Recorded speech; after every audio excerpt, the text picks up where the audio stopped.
ساتیع و سۆران دوو جوتیاری کوردی گوندی تۆپزاون لە سنووری کەرکووک لەسەر سکاڵای هێزەکانی سوپای عێراق 4 ڕۆژ زیندانی کران.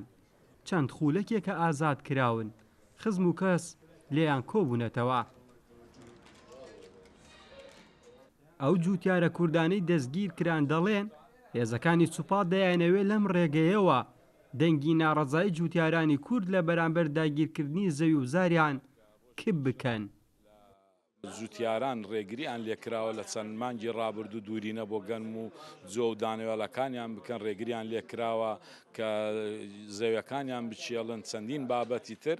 من ڕاستە داوام کردووە لە جوتیاران گردبوونەوە بکەن، بەڵام گردبوونەوەی ئاشتەوایی نەک دژ بە سوپای. ئەمە سوپای عێراق بە سوپای خۆمانەزانی. ئەوەمانزانی وتیان کاکە وەڵا تەبلیغتان بواتەوە بۆ مەرکەز چییە؟ وتیان وەڵا سوپا شکات کردو لێتان داوە بچون بۆ دادگا شکاتیان لێمان کردو، ئێمەیان کردە ژوورەوە ئیترەواتن زەخت لێمان کەن، نازانم مەقسەدیان چییە. نوێنەری جوتیارانی تۆپزاوە دەڵێت ئازادکردنی جوتیارە کوردەکانی تۆپزاوە لە ڕێگەی تیمی پارێزەرانی مەکتەب سیاسی یەکێتیەوە بووە لە کەرکووک. نوێنەری سەرۆک کۆماری عێراق و وەزارەتی دادیش هاوکار بوون بۆ ئەوەی هەرچی زووە جوتیارەکان لە زیندان دەربکرێن.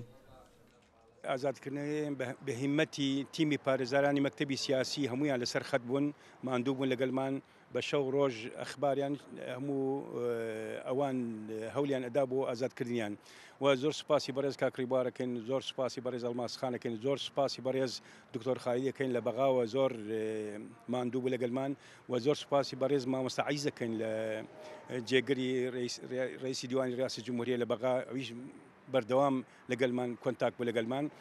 ئێمە ئەمان بەند کراون نە لەسەر شتی شخصی، لەسەر کێشەی جوتیارانی هەموو ناوچەکە. لەگەڵ سەرهەڵدانی کێشەی زەوی و زاری سنووری تۆپزاوە هێزەکانی سوپا چەند جارێ هەڵمەتی ڕەشبگیری جوتیارانی کوردی سنوورەکەیان دەست پێ کردووە تا بێدەنگ بن لە ئاست هەوڵدان بۆ داگیرکردنی زەویەکانیان، بەڵام لەبەر ئەوەی ڕێڕەوی یاسایی بۆ دەستگیرکردنیان لاواز بووە دوجار ئازاد کراون. ئاسۆ ئەحمەد، کورسات نیوز، گوندی تۆپزاوە، کەرکووک.